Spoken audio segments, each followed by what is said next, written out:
Okay, time to start. Let's see, what do we do today? So in the past stream we finally ended up processing the test room, and so that is already done finally, and the next step would be implementing the PPU.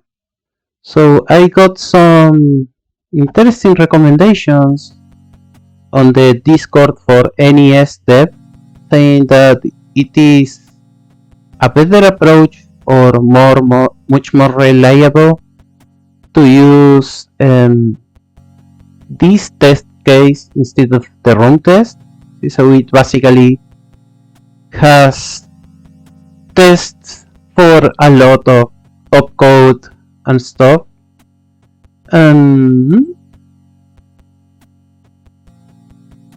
So there is a lot of different tests for different variants of the 6502. So in example, this is the one for the NES, and yep, so basically it runs through a lot of JSON files and makes tests. It runs this code, and you're supposed to have a value before and after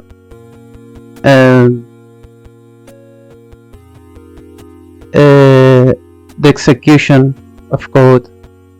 So I will create a backlog task for implementing this,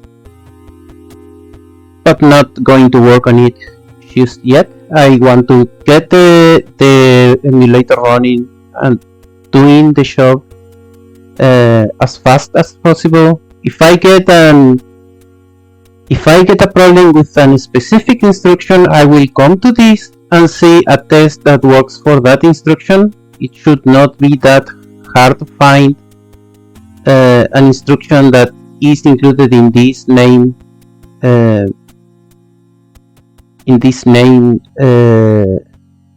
flag. Let's view raw this. So how long is this test? Oh, actually it makes a lot of tests.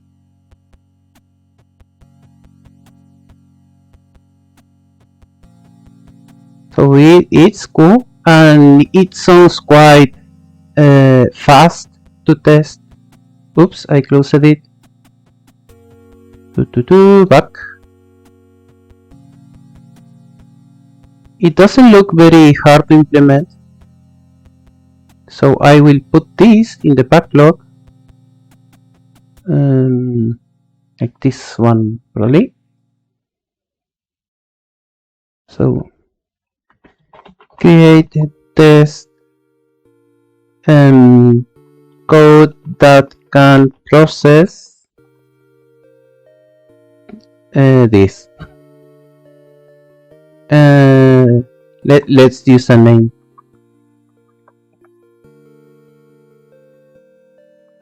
Processor tests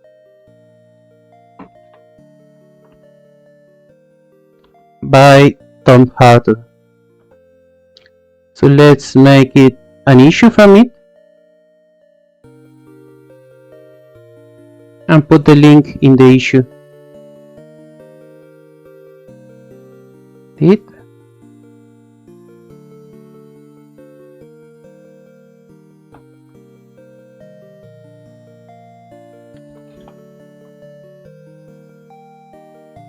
So let's see, levels are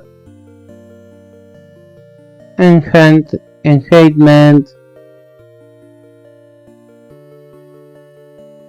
Yes, enhancement. Nothing else. No milestone, no assignments for now. So that will stay in the backlog for now. And this is what we want to start today. Emulating the picture processing unit. Picture processing unit is the hardest one to emulate because it deals with the most complicated aspects of gaming. rendering the state of the screen. The NES BPU has a fair number of quirks. While emulating some of them is not necessarily required, others are crucially important to have a playable environment. 64 kilobytes is not a hell of a lot of space, and NES platform designers trying to squeeze as much out of it as possible. Working with CHR-ROM. Second, I am preparing a bar brush. Working with CHR-ROM data means pretty much working with compressed data format. It requires a lot of bit arithmetic, compressing and parsing. We will create a PPU emulator using 4 main steps: emulating registers and MMI interruption, parsing and drawing tiles from CHR-ROM, rendering PPU state, first rendering the background tiles and then the sprites, then implement the scrolling. The first step is very similar to emulating the CPU. After the third one, it will be possible to play games with the static screens, which are Pac-Man, Donkey Kong, Balloon Fly. So these are like very famous games that does not take screen scrolling at all. What is that balloon fight? I want to quit this because it's making a lot of noise. Okay. Oh, balloon fight, this one. Yes, it's a nice game. And Donkey Kong, I think it's the one where it's the same as Jumpman, or is the same as Donkey Kong Jr. Doesn't seem to have a screenshot in here. Shame on them.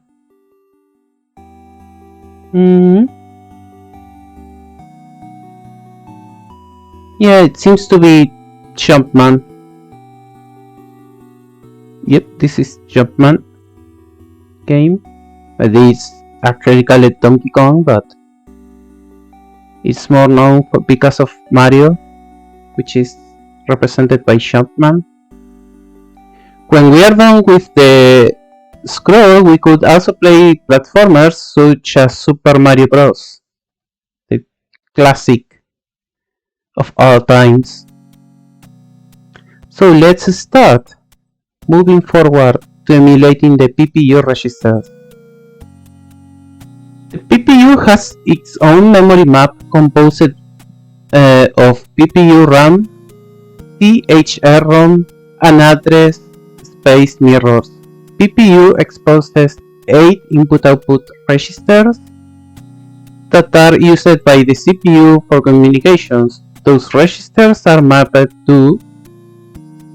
Oh, so we use memory to map the register value. Are mapped to 2000 to 2007 in the CPU memory map and mirrored every 8 bytes through the region of 2008 to 3000. So I assume that is because of the same reason as before, because of missing wire soldering. So PPU registers has a controller, a mask, a status, OAM address, and OAM data, which I don't know, scroll value, which I suppose it's half byte for X and half byte for Y, maybe, or maybe it's just some way to send commands to it, address and data, and I don't know what is the DMA. So the memory map of the PPU, it takes so from 0 to 2000 it is the char ROM. So this is read-only memory that is used to store the tiles and backgrounds and sprites bytes. So this is where the images of the ROM are stored. From 2000 to 3000 F00 are the name tables. I have no idea what is that yet. From 3000 FF00 to 4000 are the palettes. So that is, these tiles informations are just 4 colors pixels. So they are stored as bitmaps of 4 colors without identifying what are those colors. Palettes are the one that identifies what are those colors. So you can reuse the same sprite with a lot of combinations of palettes. To be precise, the PPU has its own bus used to communicate with RAM and cartridge CHR ROM, but we don't necessarily need to emulate the bus. 2 registers are responding for accessing the PPU memory map: address 2006 and data 2007. So I suppose when you set this address, this data is going to change to point to wherever this address is set to. And now this is thinking to myself, the address is an 8-bit number. So does that mean that we can only get the data from a single byte of memory? Address and data provide access to the memory map available for PPU. 3 registers control internal memory, or OAM, that keeps the state of sprites.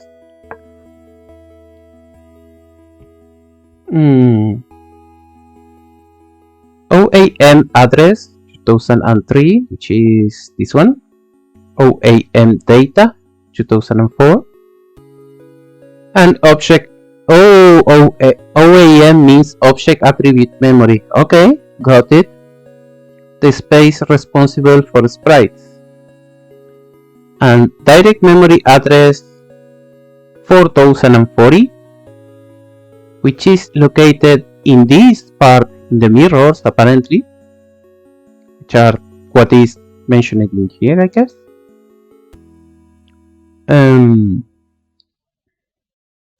For fast copying of 265 bytes from the CPU RAM to OAM.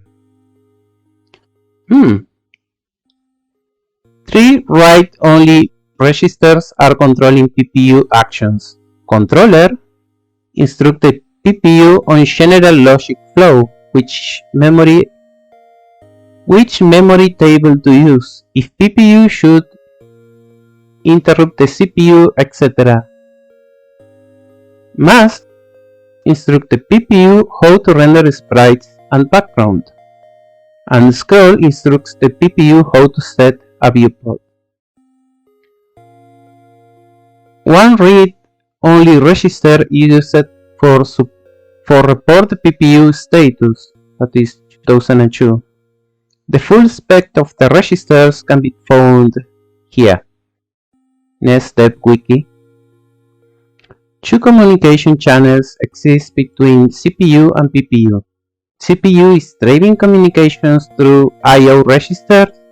PPU sends an interrupt signal to CPU upon entering the B-blank period. PPU execution lifecycle has tightly coupled with the electron beam of TV screen. The PPU renders 262 scanlines per frame. 0 to 240 are visible scanlines. The rest are so-called the vertical overscan. Yes, makes sense. The NES screen resolution is 320 by 240. 240 chart this range. Those skylines 240Y to 272 are not visible. Yeah, this is the CTR classic. Description of how the screen is rendered. Upon entering the 2041 scanline, the PPU registers be blank and a mine on the CPU. NMine is the name of the instruction, if I remember correctly, to tell the CPU it can continue working. PPU makes no memory accessing during these scanlines, so the PPU memory can be freely accessed by the program.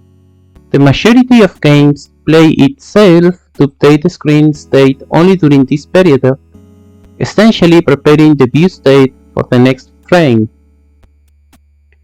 PPU sketch. So initial sketch of the PPU would look like this. So we are going to have an NES PPU with a char ROM that we have previously loaded from a NES file, if you remember. A palette table. So I see this says it is 32 unsigned 8 bytes. So VRAM, it has the size of 2048, and OAM or object attribute and memory data of 265 size. So these parts are chunks of the memory, chunks in here. See, so we have the palettes. It looks big in here, but it's actually quite small because it only has 256 values or bytes of memory, apparently. But in here they are only 32. Curious. Well, CHR ROM visuals of the game stored on cartridge. Palette table, internal memory to keep palette tables used by the screen. Ah, that's why. So this is what is in use. Okay. VRAM are the banks of space to hold background information, and OAM data, internal memory to keep state of sprites. Mirroring and CHR ROM are specific to each game and provided by a cartridge. So when it creates a new PPU, it passes the CHR ROM and some memory mirroring property. I did not see the mirroring here. Okay, sounds fair.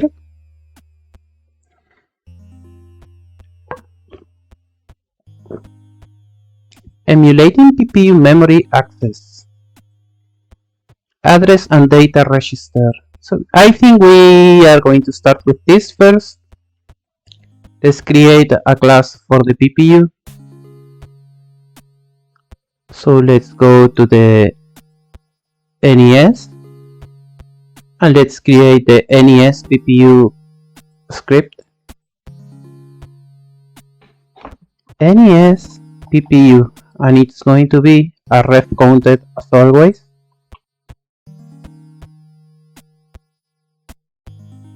So this class does not seem to extend anything that we have used so far. And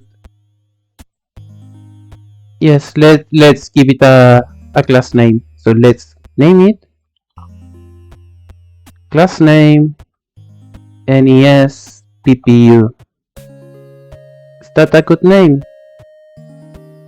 Yes. So func init is going to be the function that creates PPU, and we are going to have a NES ROM of type NES ROM file and nothing else. So I am just going to extract this information from the NES ROM. So let's say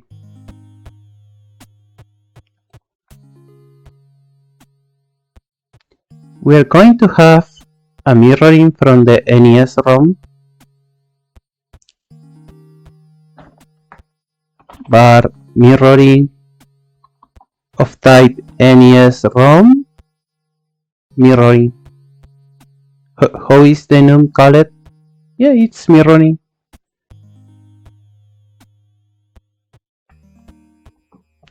And let's give it a default.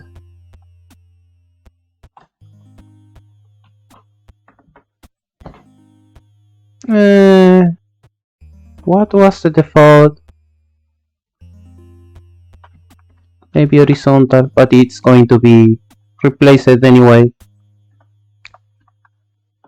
So what was this CHR ROM program? A byte array. Ba-ba-bam. So on init, let's take CHR ROM equals NES ROM.CHR ROM. So we are getting access to the same array. We have a palette table, which is another packet byte array. It's palette table. Let's copy this. I don't quite like the idea, but let's just do it. Bar. Epa, what happened in there? Can you not do that, Steam? So, palette table is a packet byte array of size 32. So let's do this.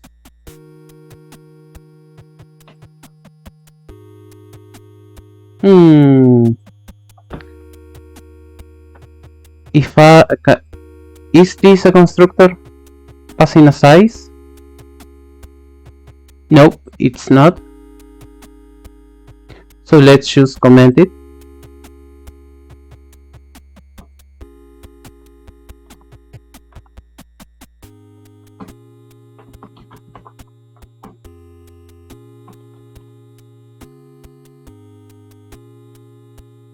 PRAM is another packet byte array.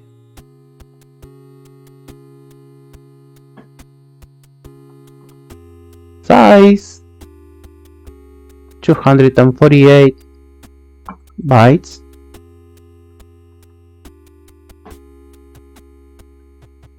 And OEM data is another packet byte array. Size is 256 bytes. Let's align some characters because I am a madman.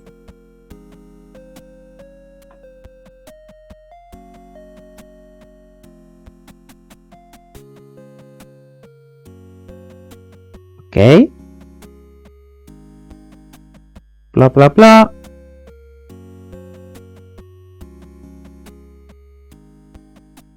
So, in the init, we want to initialize the three variables. So we want to resize the palette table to 32, and palette table we want to fill it with zeros. Probably not needed, honestly, but who cares? PRAM, let's resize it to 2048, 2 kilobytes of RAM, and fill it with zeros and OAM data. Let's resize it to 256 or FF and let's fill it with zeros.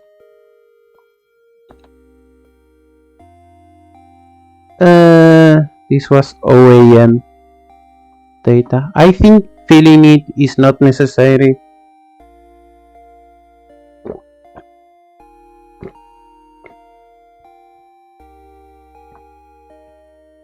Anyway, so next is, as I expected, emulating the memory access using address and data register. Let's try to emulate the two most complex registers. Or why the most complex first?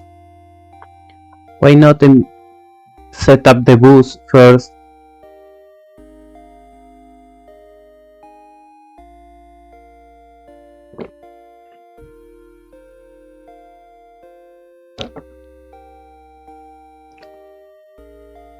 There are multiple caveats in the way the CPU can access the PPU RAM. Say the CPU wants to access memory cell at this location of the PPU memory space. It has to load the requesting address into the address register. It has to write to the register twice to load 2 bytes into 1 byte register.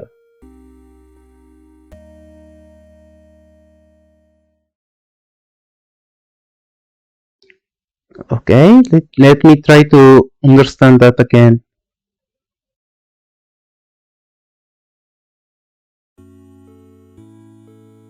Aha, I understand. So it first stores LDA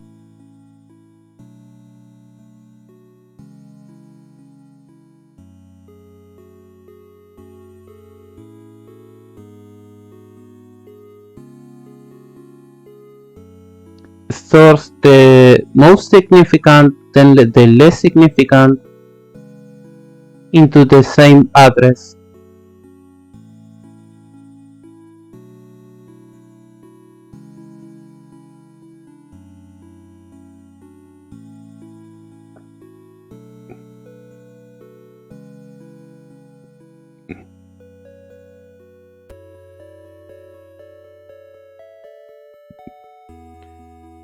Yes, this is what I was realizing. It does not use little endian notation. It uses big endian notation.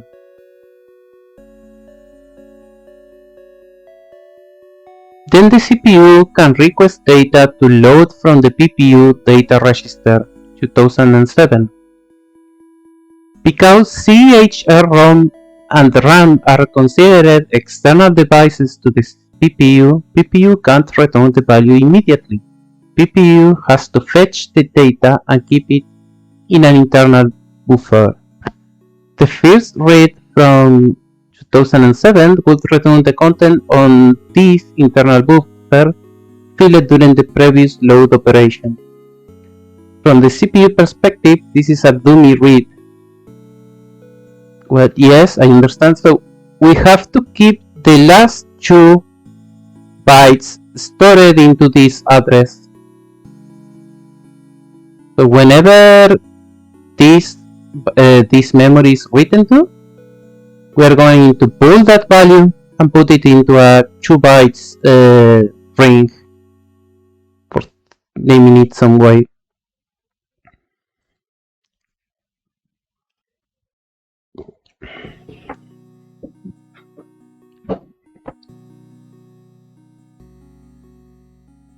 CPU has to read from 2007 one more time to finally get the value from the PPU's internal buffer. Also note that the read or write access to 2007 increments the PPU address. What? Aha!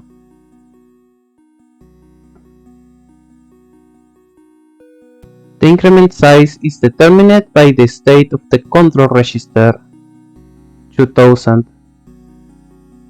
Yes, control was not being mentioned up until now, but it's uninteresting. So control will say how much it increments.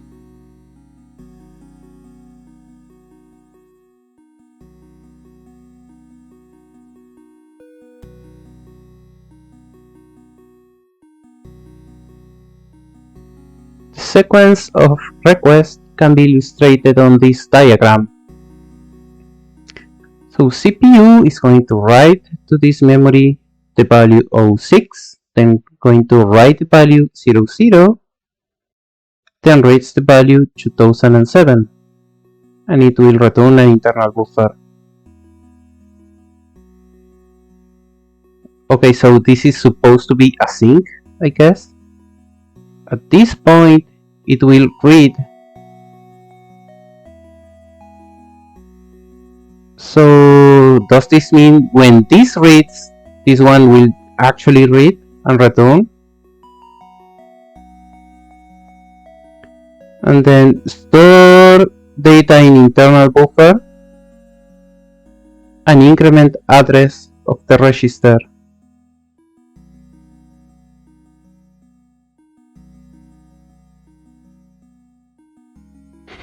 This is a little strange.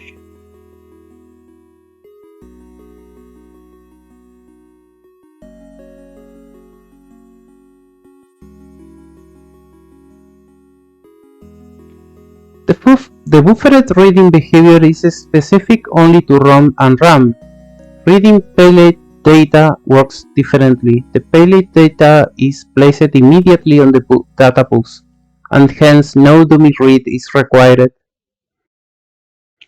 Let's model address register first. So we have the address register.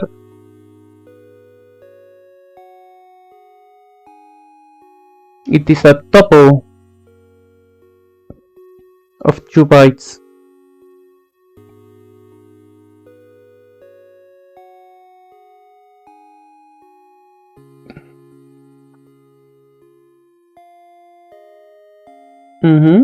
So by default it starts with 00. High pointer is true. So basically it is what I commented. It is a pair of values, and this high pointer is going to be flipped every time it's written to, and it's going to write to one or the other. So when you set the value, why is it 2 bytes?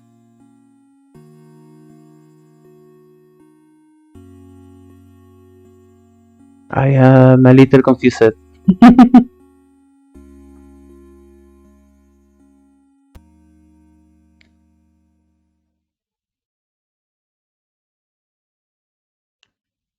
So, setting a 16 bytes memory is going to just get the little endian and the biggest endian.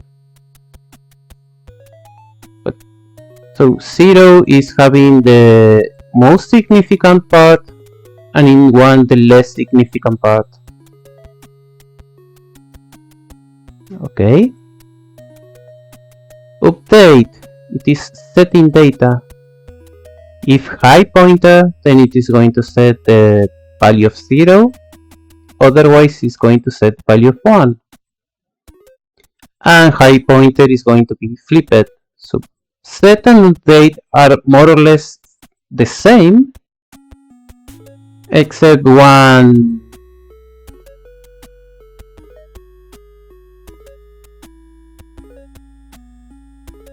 Okay, so this is why set exists.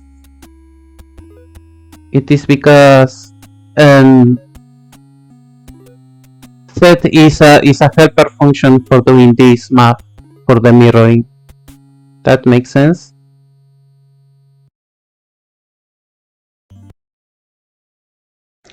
So then increment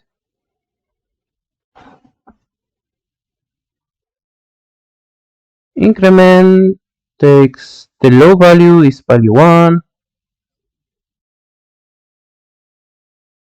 Low value is going to increase by an amount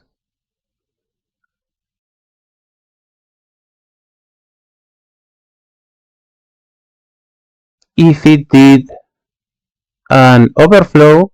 It is going to add 1 to the high byte, and then do the mirroring. Okay. Reset latch sets high pointer to true, and getIn reads the value. Okay, this is pretty much understandable.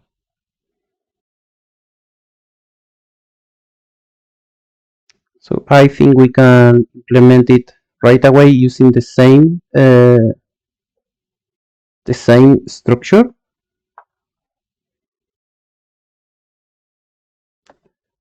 So the music stopped.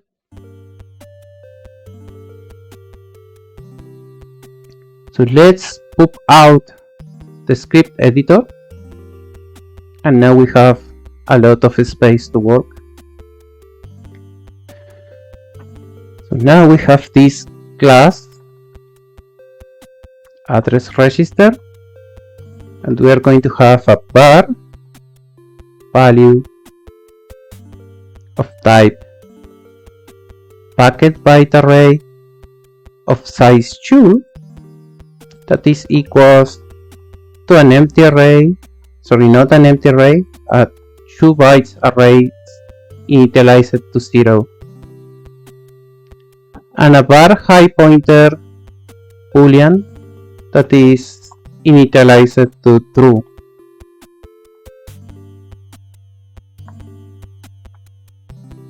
This is the implementation, and the new is basically init, and it sets the same that as I have said, so we don't even need it. So what I am going to do is replace all this for a tab. Can I do that? HR.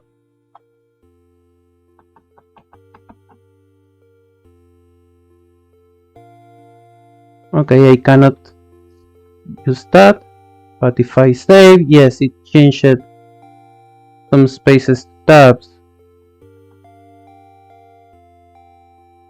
I don't like that it changes to the other.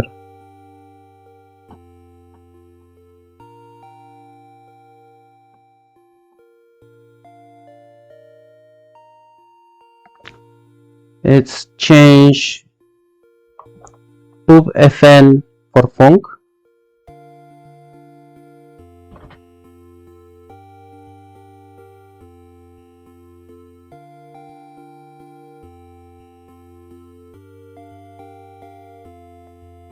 Let's change all these spaces for an extra space. Sorry. And now I save, and does it now? Yes, it now changed it to tabs. That's better. So now let's try to be a little more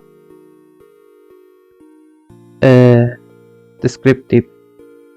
So data no longer needs serve. We should get data, and data is type of integer. Let's make sure data is 16 bits.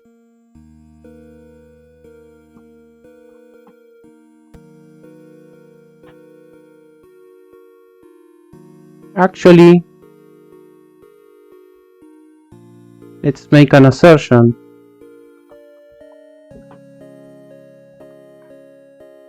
Data and FFFF 0, 0, 0, 0. Is this 16 already? So it's 8, 6, 32, 64. Okay. Yes. So this will make sure that it's always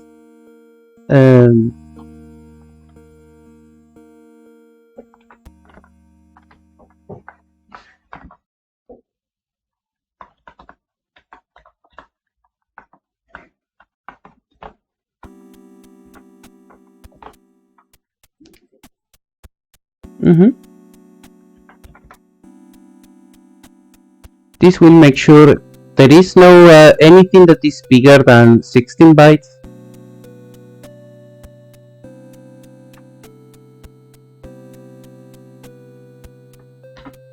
So update is going to return void. It does not need self. It only takes data of type integer. And let's make a similar assertion.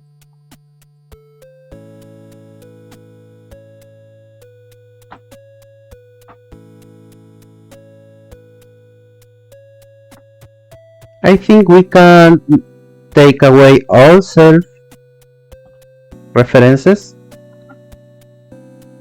Replace. Get rid of them. Okay, awesome. So if high pointer is, get rid of this.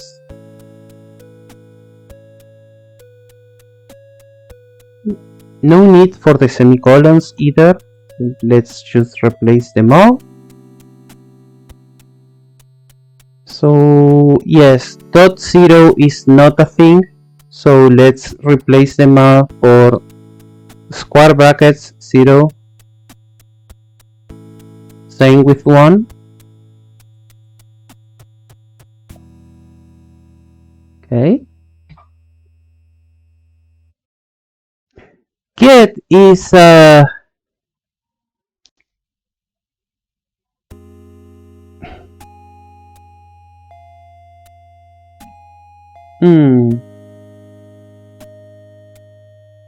I cannot use get because it's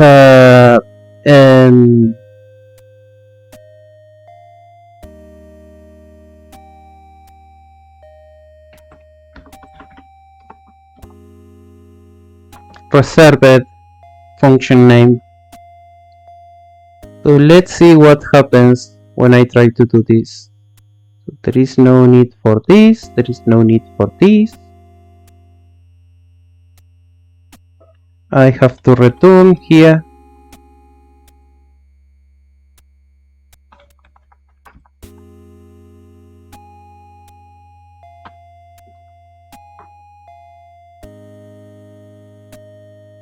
Okay.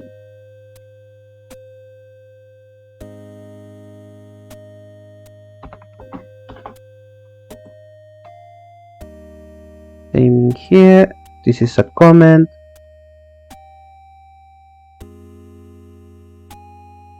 So now increment, let's take rid of the self argument. Increment is an int. Returns void. Let's are bars.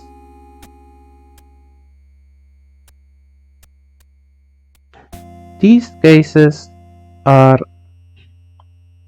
2 colons.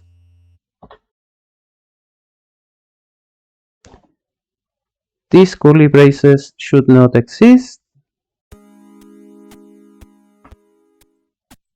Get rid of them.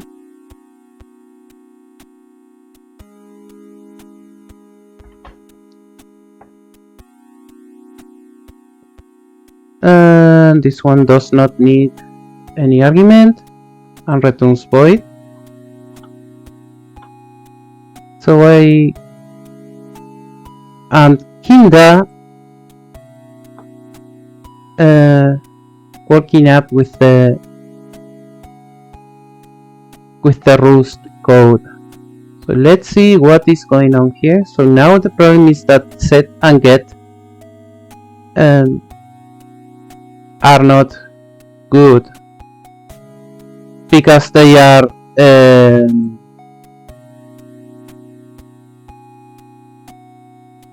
they are overriding a base class. So these they exist on the parent object name. The object class has them, so we cannot use them. So let's rename them.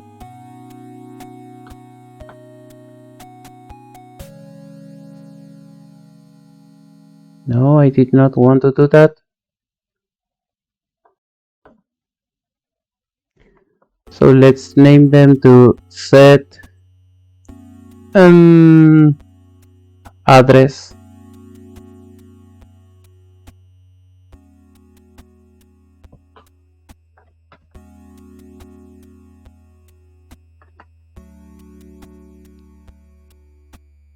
And let's rename get to get address.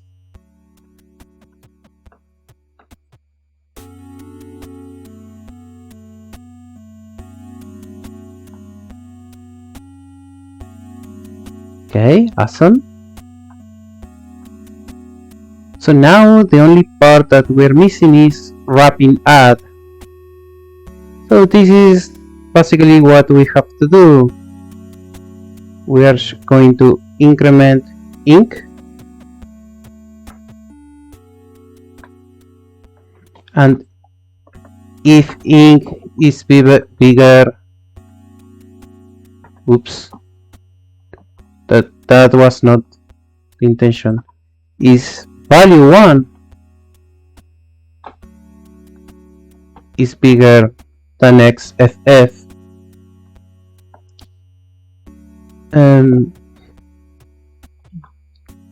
Value we have to subtract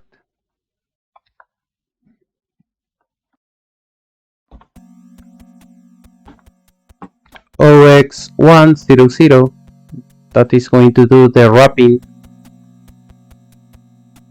and we have to do the same for value. For value 0, I mean. So now this is plus equal 1, and if it goes from FF to 100, it is going to turn 0.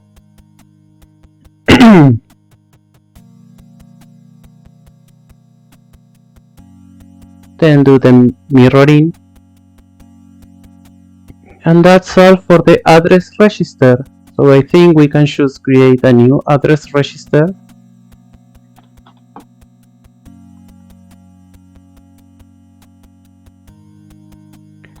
Register address of type, or actually equals address register.new.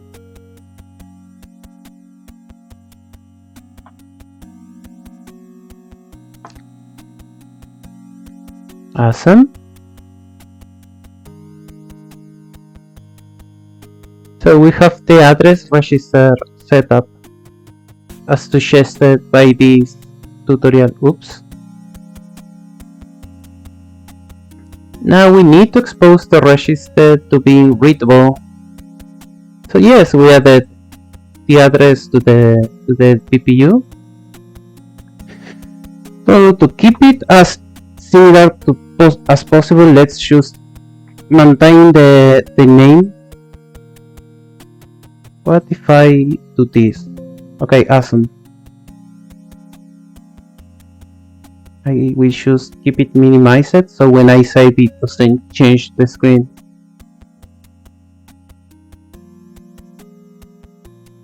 So the PPU has a function, write to PPU address.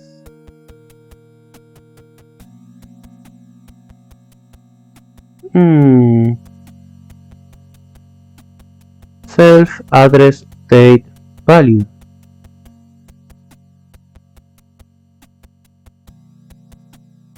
I think it's like a not necessary function, but okay. Let's expose it. I have my idea of how I will make this in the end.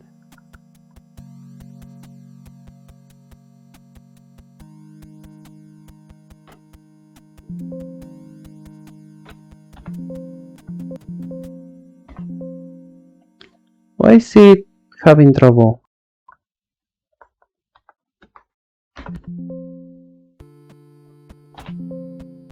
It is not allowing me to write, and I suppose it's because this is minimized. That's annoying.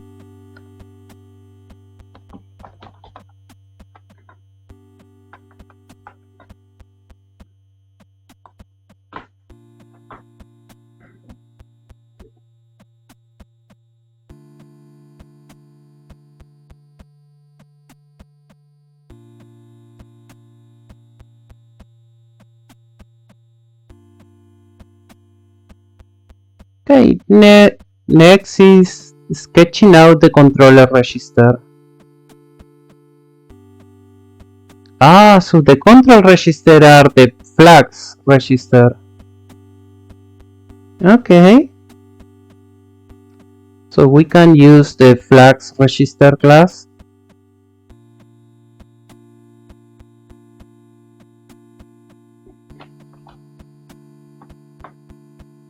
Control register.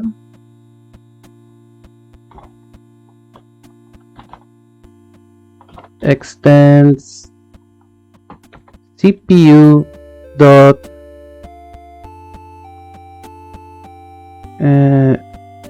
register flags. Was it like this? Yes, it is. Register flags.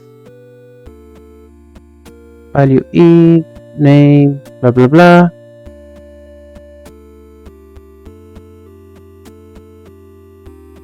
And a bit flag.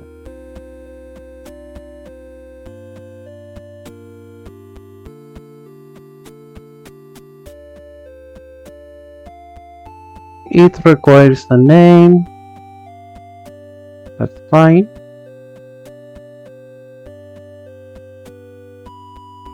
So let me see how we did it for the NES. Oh, better said for the 6502 flags register. So we extended the class, and I will copy this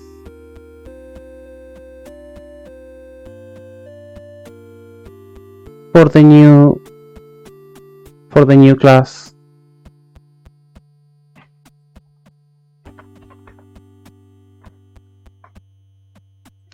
So now we have, let's copy this part, which are just comments.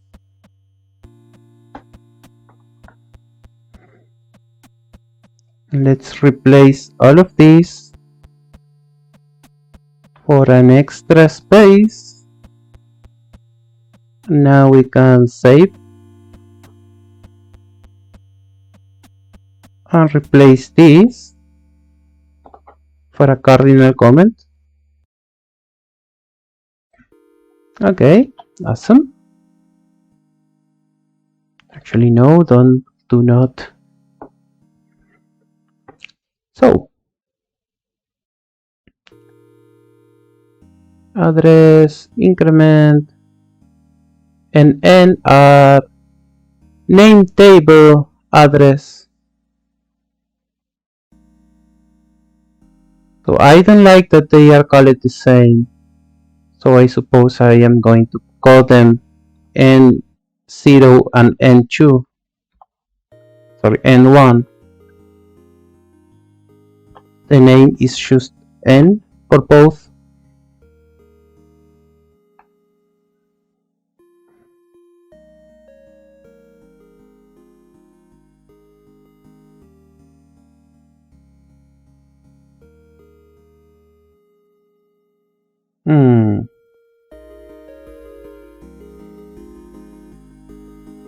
I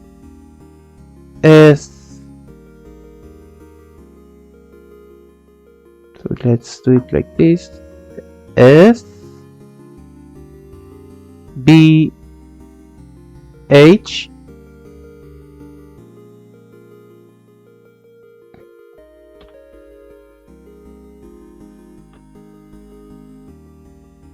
P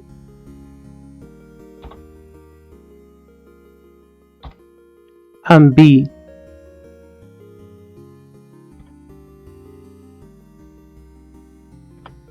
So I am afraid I am going to need to use N0 and N1 because otherwise I cannot use this dictionary.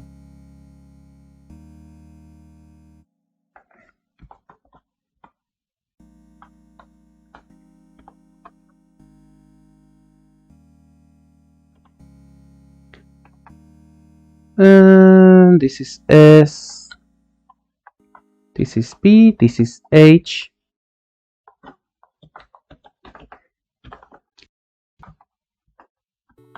this is P, and this is B. So now we have all the flags for this register.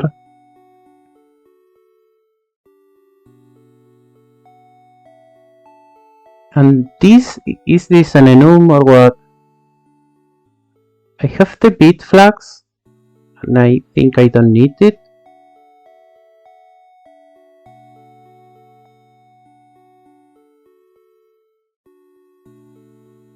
Name table 1 and 2.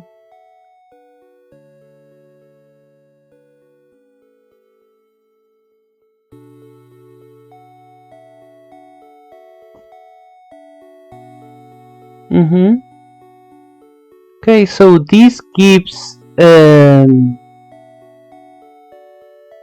meaning.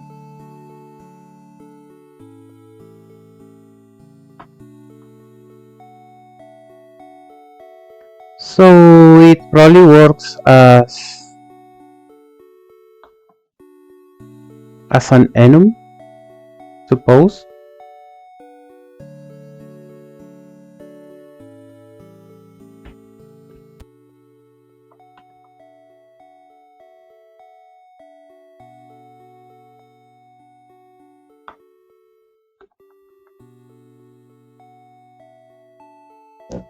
I don't yet know what is it used for.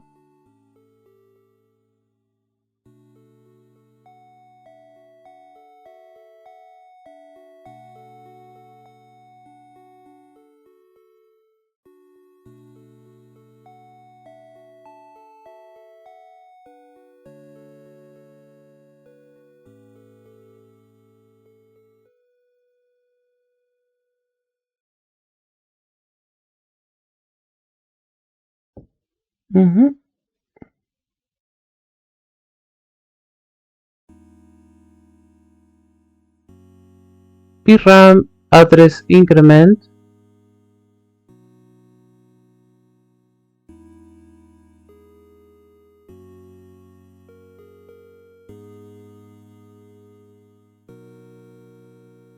I see.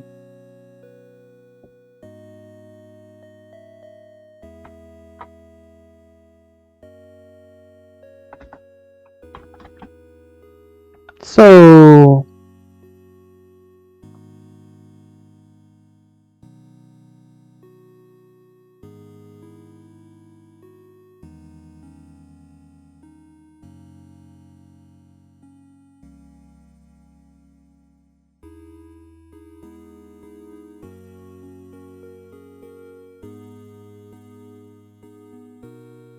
I think I don't need this, and I think it could be a good idea to rename this to match this.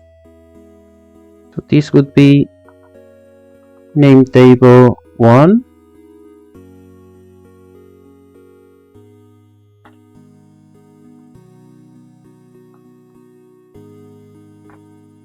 DVD name table 1.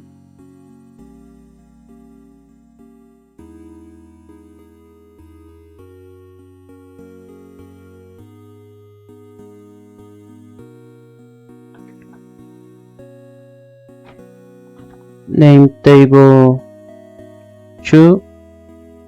I probably don't want to rename this though.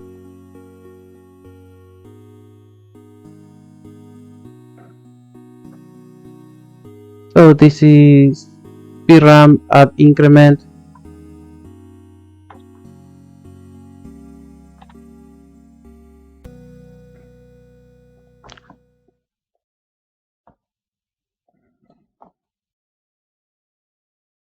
This one is sprite pattern address to lower.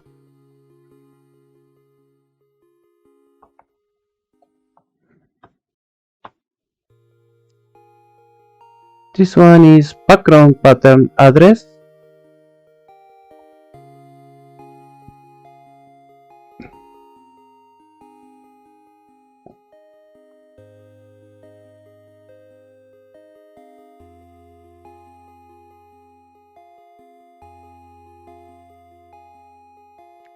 So let's make this faster by making this to lower. Right size.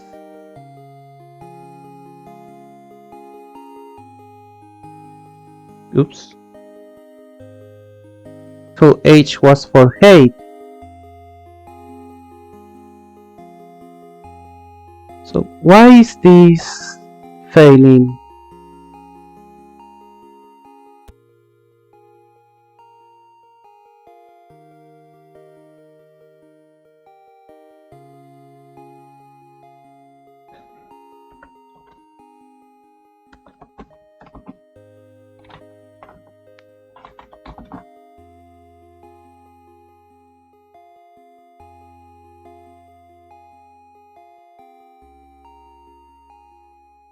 Yeah, so basically we are going to get rid of this. So we can comment it for now. So it doesn't complain anymore.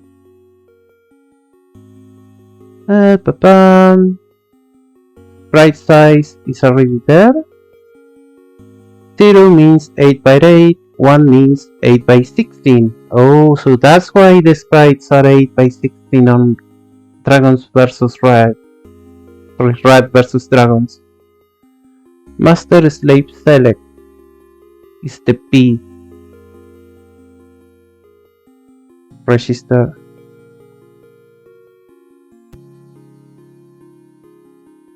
Readd backdrop from X pins, one output color on external pins. Generate NMI is for creating an interrupt.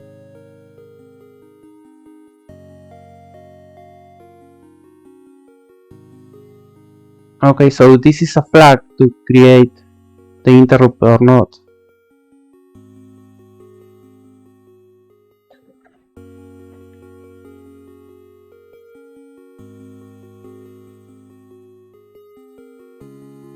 And it's the P flag.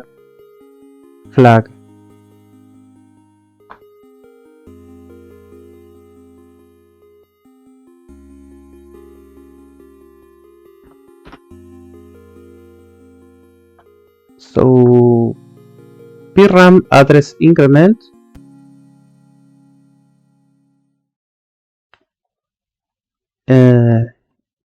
So let's see how does the code says.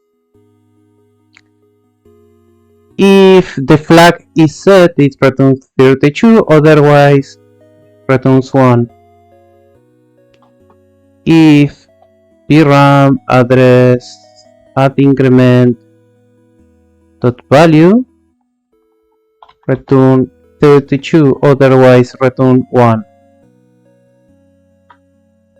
Okay, perfect. What is next? Update. We have an update button that said set all bits to something. Well, we already have value. What? Yes, we can add the function for the sake of completeness.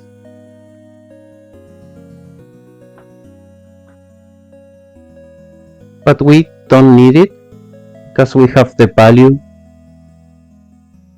variable.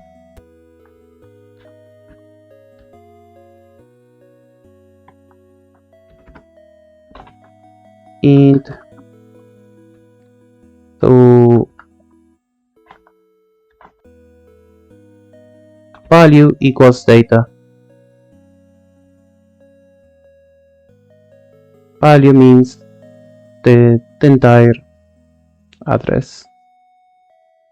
So we can make the same assertion to make sure it is an 8-bit number.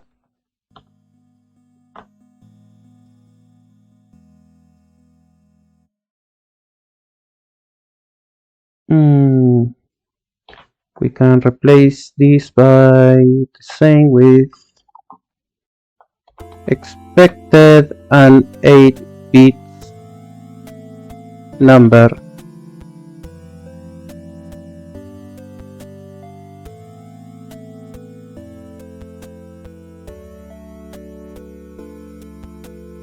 Yeah. And the other one, 0000, expected a 16 bits number. Okay, awesome. And also exposed to be writable.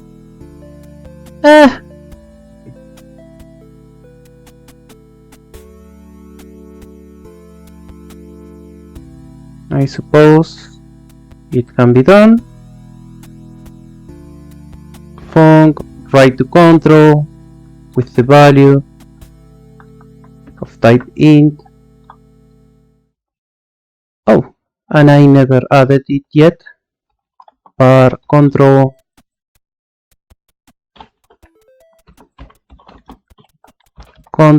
register.new, and it needs a name if I remember correctly.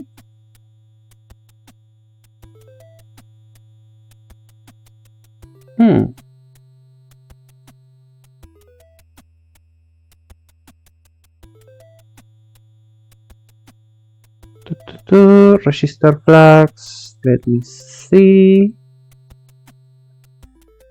Yes, it needs a name. Okay. So let's give it a name.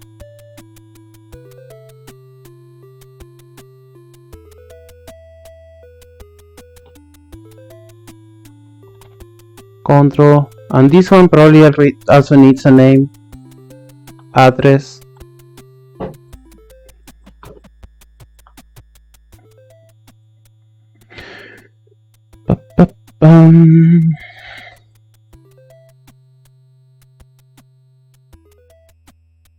Oh, I never required an address for this one, a name for this one, sorry. And do I need an init for this? I think not, because by default it is set to 0.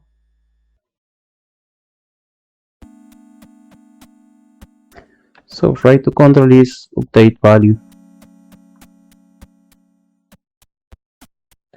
Returns void, and it's good to go.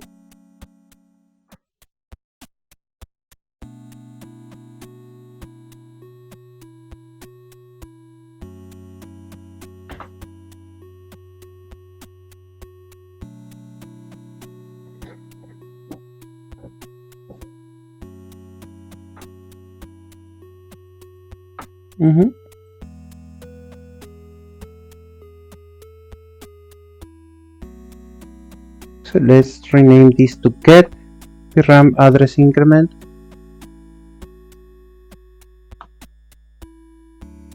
Because I like it more. And this got misaligned now. Strange.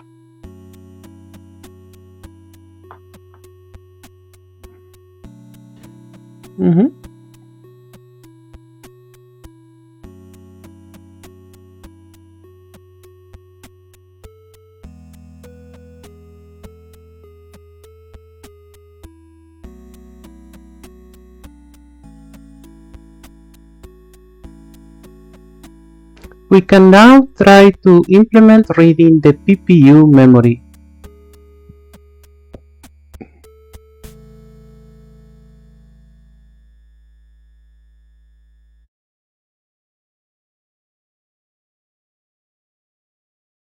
So there is this function increment VRAM address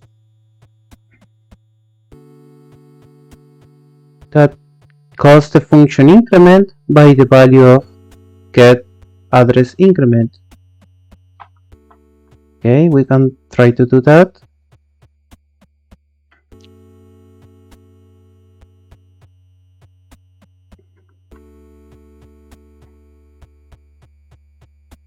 Func increment VRAM address, and we are going to call address.increment by control get VRAM address increment, and it returns void. And we have read data that does some stuff.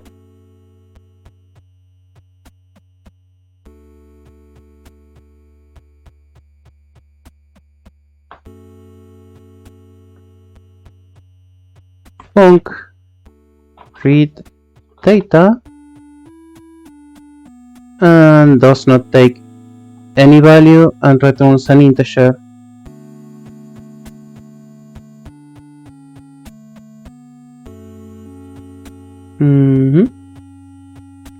So let's change this.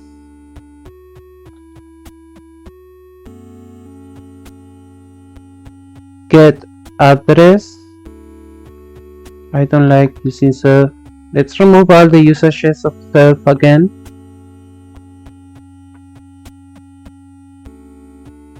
Let's remove all usages of the semicolon. Let's replace this case space curly brackets for colon.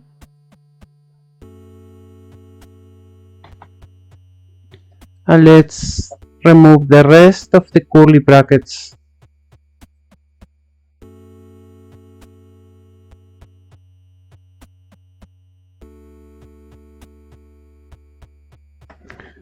This is like this.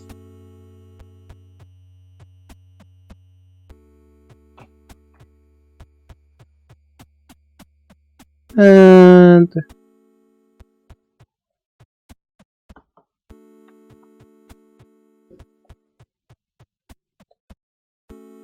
this one, let's make it back, back, back, forward, forward. Perfect.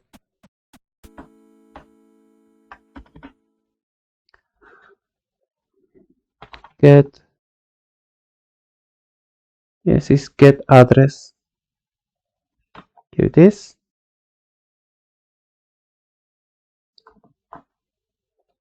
We get the address, increment it immediately, and depending on the address,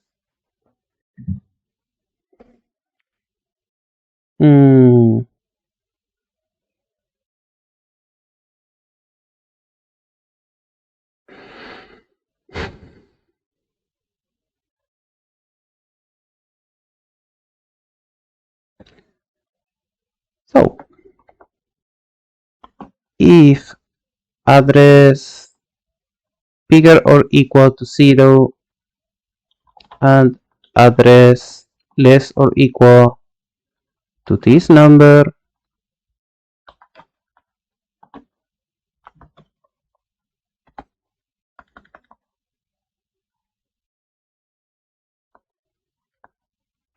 print push warning, read from char ROM. So this is fine.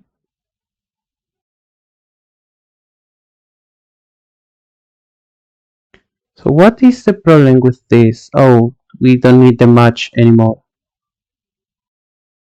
Now, the concern I have is that this is shadowing a variable name.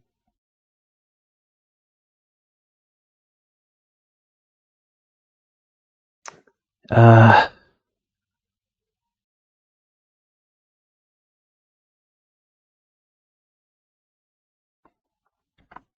let's rename it register address. Register address. Register address. And now we don't have to worry about that for now. And this is going to be register control.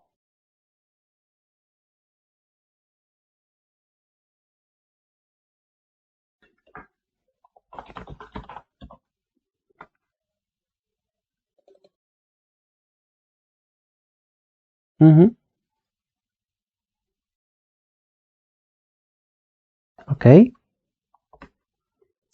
Elif address bigger or equal to this value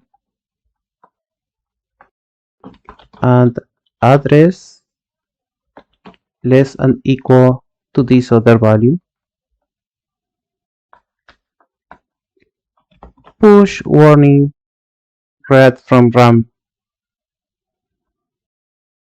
Oh, I am missing to write to do.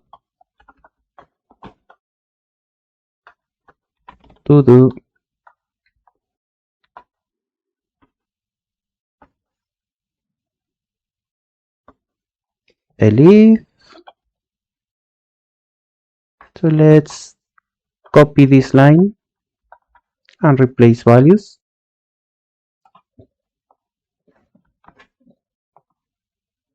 Change this to a push warning.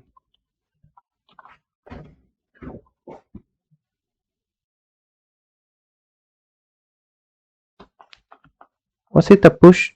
No, it's a panic. So that means push error.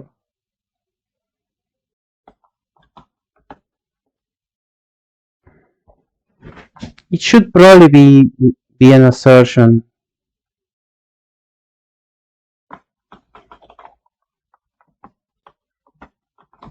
I will change it to error if it is happening.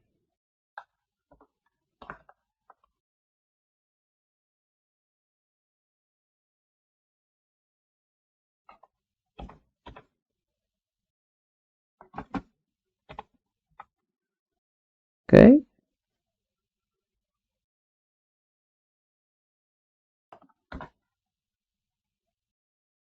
Are we cool now?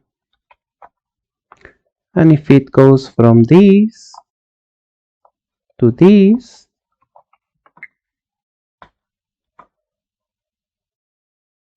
we are going to return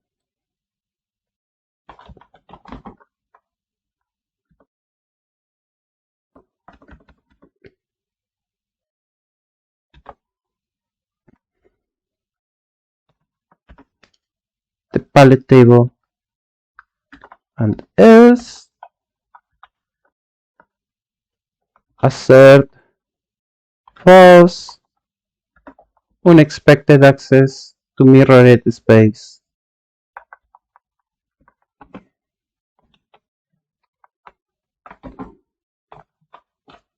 Okay, that should do.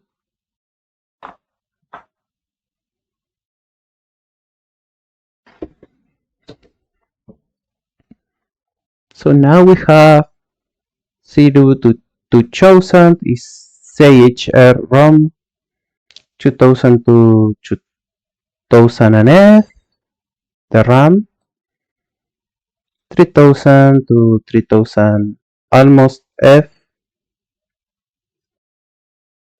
is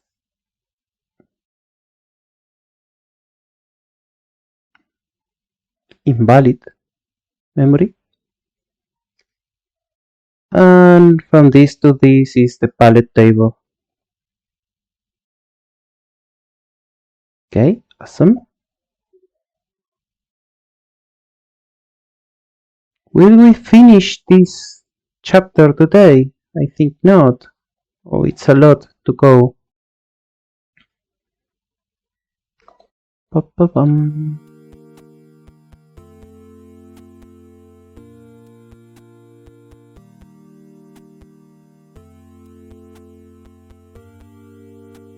Okay. We can emulate this internal buffer behavior for RAM and ROM using a temporary field to hold a value from the previous read request.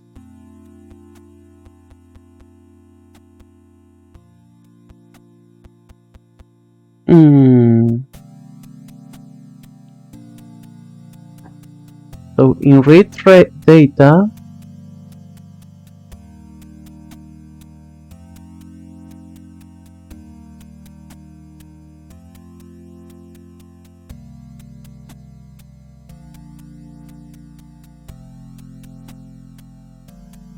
so each time it reads, it will return the address but also store the value. I see.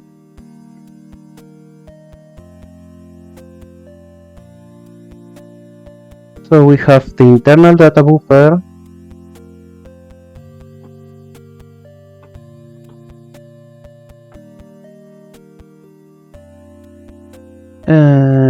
let's make it an internal variable. And for the case of ROM, let's see how it's done in here.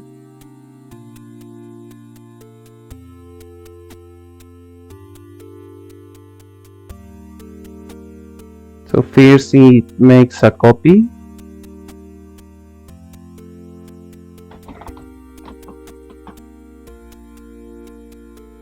Internal data buff.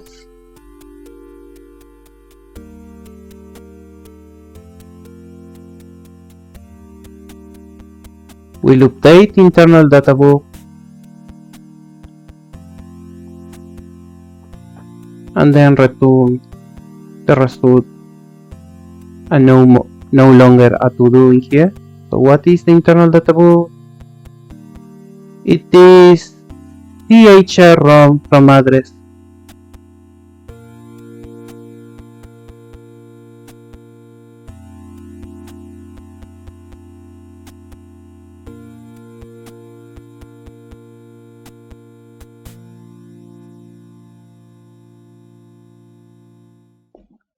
Okay, awesome.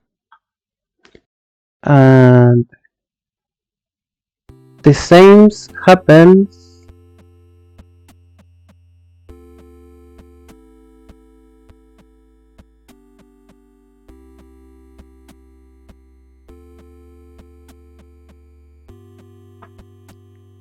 for this.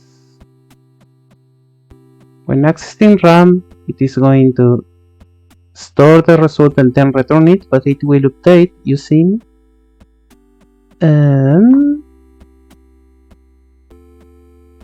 PRAM instead of CHROM. This will be the result of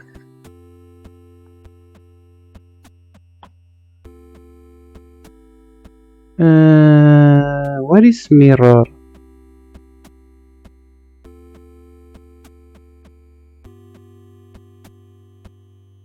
Mirror VRAM address.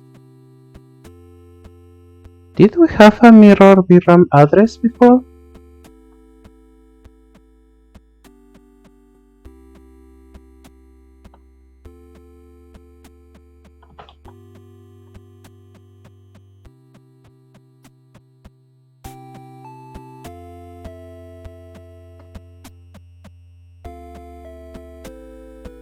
It's probably implemented right after.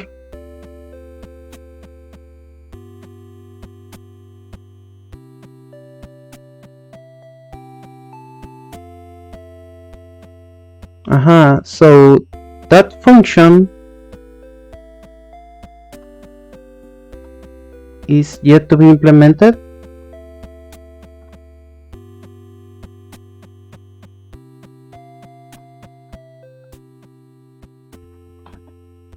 And I want to assert it is a 16 bits address.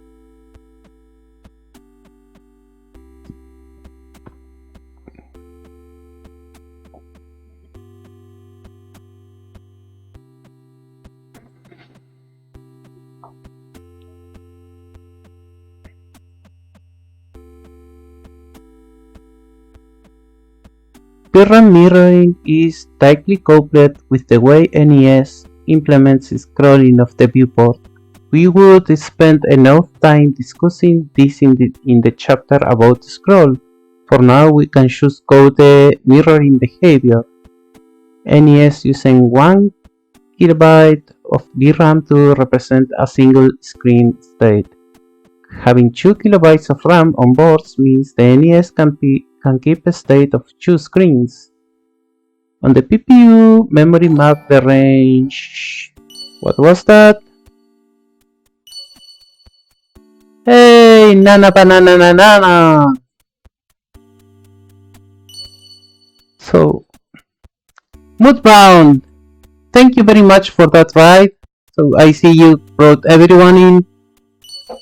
How was your stream? Did you have fun?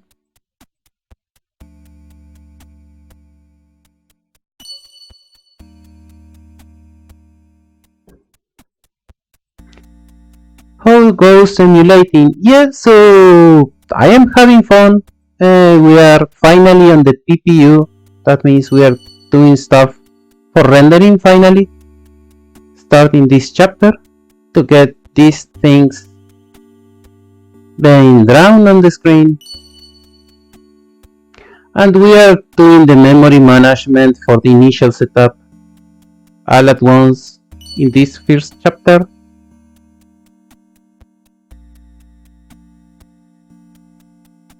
The string was good for a good bunch of books, haha. How is your emulator coming along? Yep, I was saying, so the PPU is a separate chip from the CPU, and we are making a I am making a reimplementation of the Bruce. Interesting. Of the Rust code in here. So, why is this complaining? Not all returns the code. Oh, okay.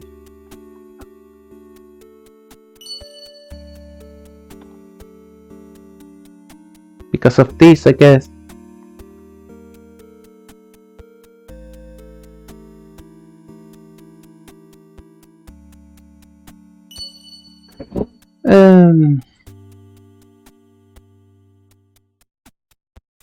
Thanks for an excellent string, Moodbound. Yes, I was not there, but I am sure it was. See you tomorrow, Zerota Cyclist. I have got to spend a week trying to configure NeoBeam stuff. Oh, I hate that. I am not a big fan of Beam, Emacs, and all those weird IDEs.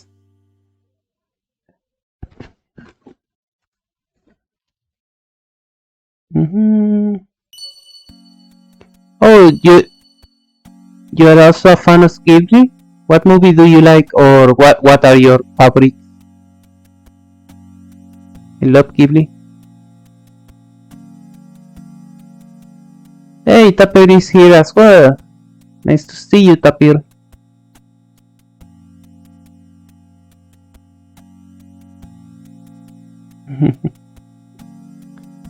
Unsubit.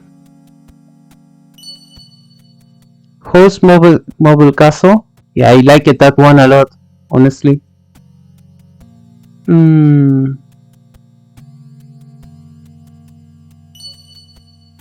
I see. That's why it's register control.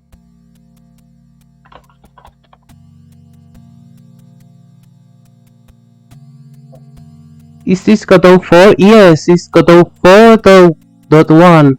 It has been released a couple of days ago, I think, or past week. So they added this nice thing, so now you can go to scripts and click this button and have a separate window for your scripts. So I am making use of that to have more space on the screen. Spirited Away comes second, so my favorite one is Spirited Away. The second one, I don't know the name on English. It's called La Colina de las Amapolas on Spanish. And third one comes Holt's Moving Castle. Those two places could be discussed. I like both. They are both touching, both moving. I just like that the other one is. You didn't see it. Okay. Yeah, so I like that one because it is like a real world setting. So it is much more about real people having real emotions and not so much about magic and that kind of stuff that happens often in Ghibli movies. But yes, I like all of them a lot, be it with magic or not. And can you translate the title? La Colina de las Amapolas? I can try.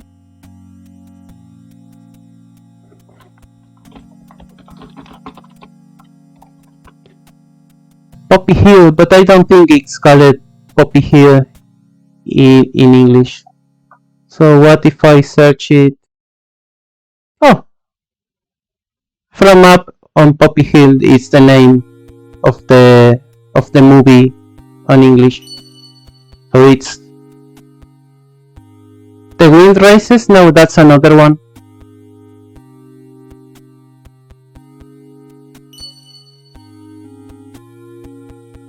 So this is La Colina de las Amapolas. Let's pause the music a second.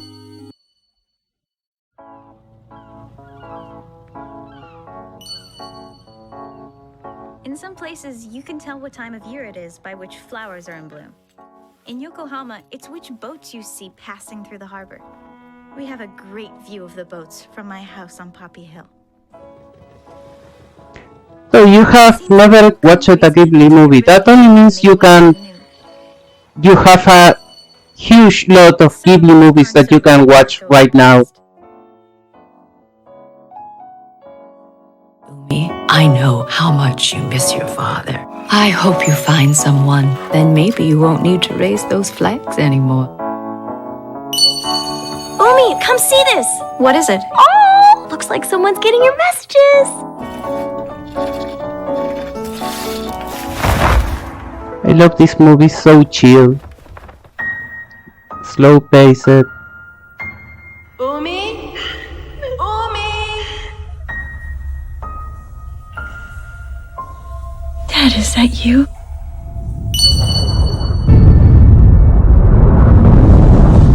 He was a captain on a supply ship, but his ship sank.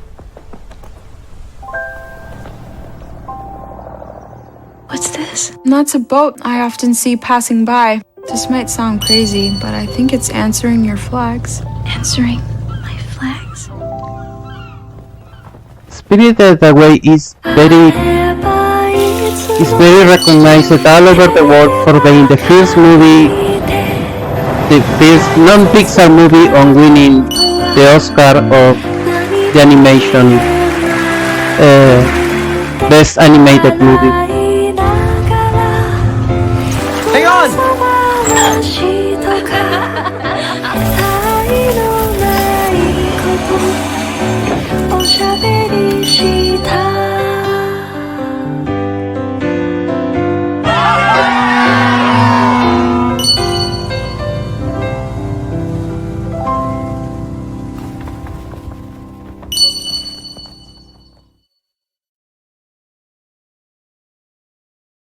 Yeah, it's like Pokemon, you just have to catch them all. So this one is The Wind Rises. It also has a setup where there is no magic, it's like a real world, real history. Yeah, Mononoke is also outstanding, but it was made in a time where the ice was not good in Japan. So the same movie many years later would have had a lot more repercussion for Tiny.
So a new movie is being released in Japan. I think today, actually.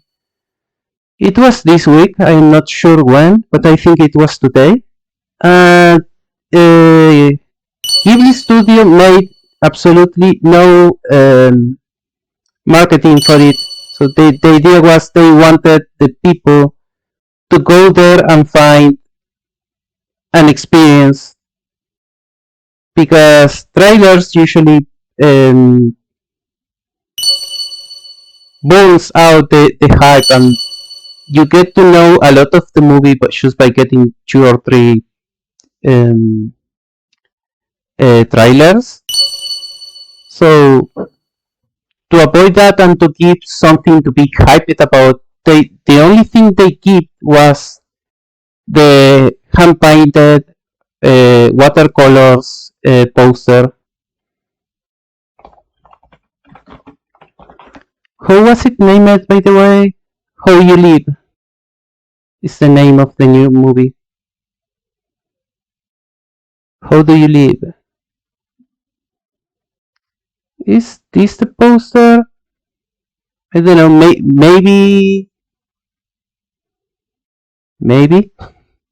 So it is based on a book. Where is the book? So this is the poster that I knew. And when was it going to be released? Let me check that. July 14. So in 2 days, it's going to be released in Japan. Yo soy de Rosario, Argentina. You're hyped about the Napoleon movie. Why is that? Who wants to know anything about Napoleon? Duh. It looked like a bit too much about him and the ladies. I don't care much about that aspect, but oh well. What? Whatever. Eh. Yep. You lived in Buenos Aires for a year. Thank you for the follow. Anana. Muchas gracias.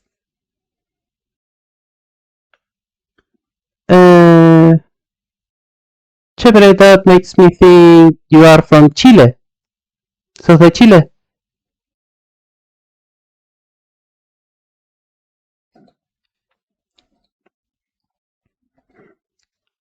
Let's move back a little bit to this, and I think I will close the stream soon because I got toilet and I have some stuff to do. Colombia! So you are from Colombia. Well, very nice to see someone from this side of the rock.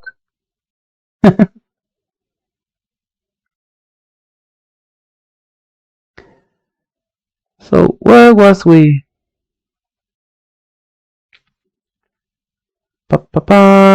Yes, mirroring. This is the next step that we have to implement. And I don't know if we can do it. Yeah, we can probably do it in one sitting now. If we choose ignore this and go to the code and read this in the next stream, knowing why we are doing stuff. So I will just copy this.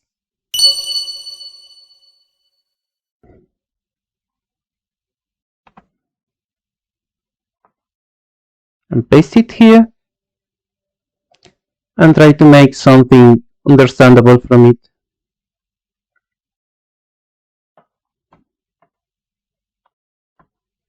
So we are going to change LED for bar.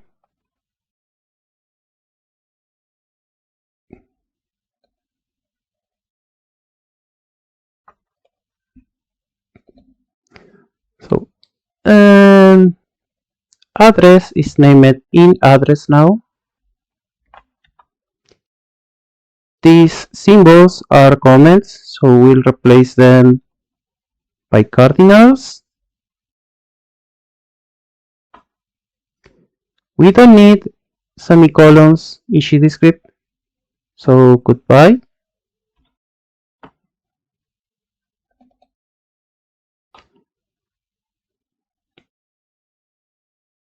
Oh, this is in address.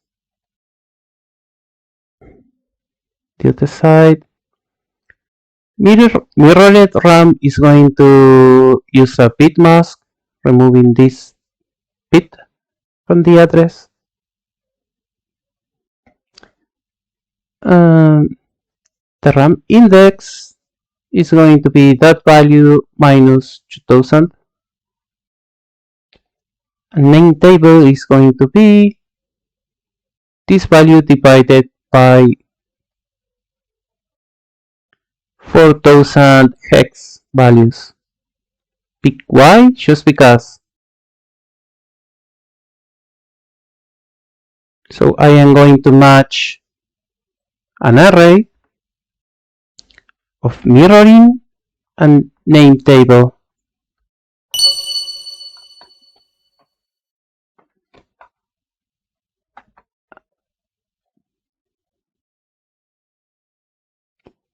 And in this case,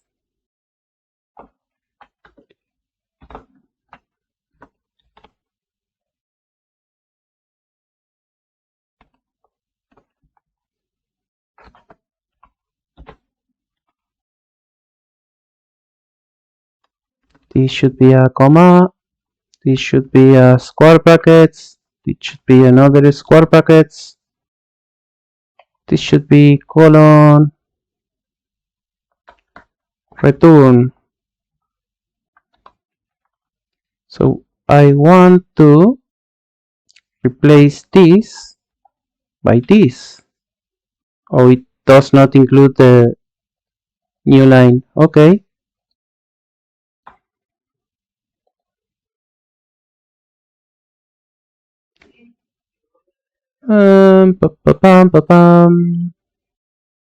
New line, new line, new line. So why is this complaining? It doesn't like having two.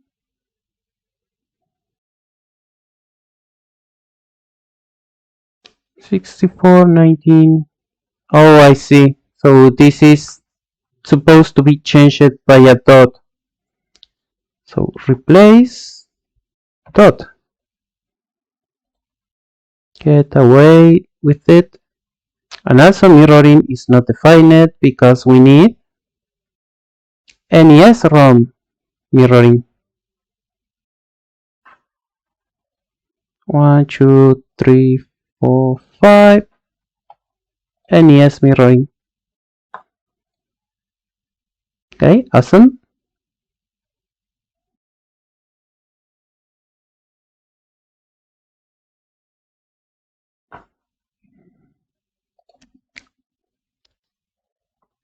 Well done, Turner.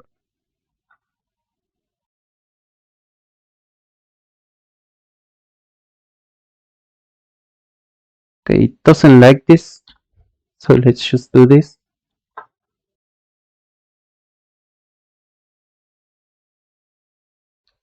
Ba-ba-bam. Ah, this is the reason why. I see.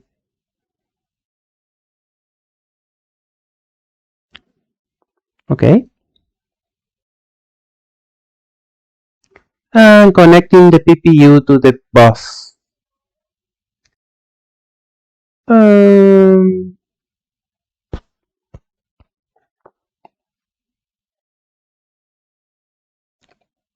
CPU, VRAM, program ROM, PPU. So the PPU exists inside the bus in here.